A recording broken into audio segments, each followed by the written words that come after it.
Syaitan pasti kalah.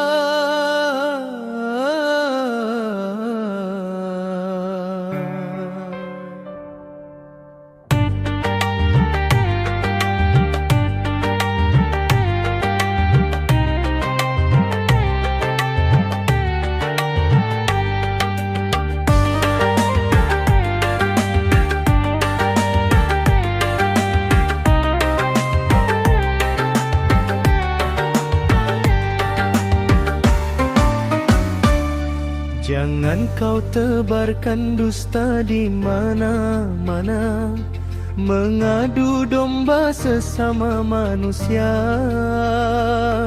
Rumah yang damai jadi penuh air mata, hanya karena hasud dan cerita.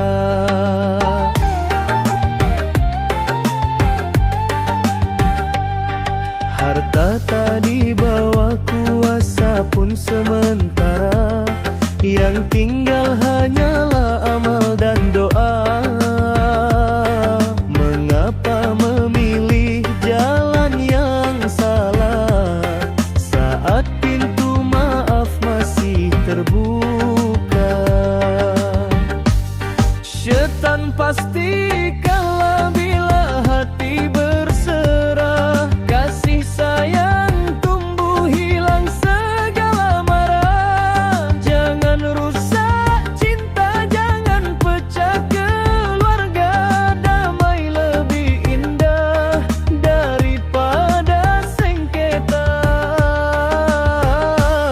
Syaitan pasti kalah bila iman terjaga, lidah berkata jujur, hati penuh cahaya. Tinggalkan fitnah, hasud dan prasangka, agar hidup penuh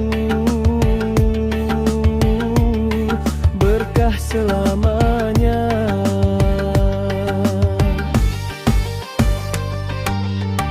Jangan senang melihat orang terluka, jangan bangga bila cinta binasa. Rengkuh saudara dengan kasih yang nyata, karena damai adalah anugerah.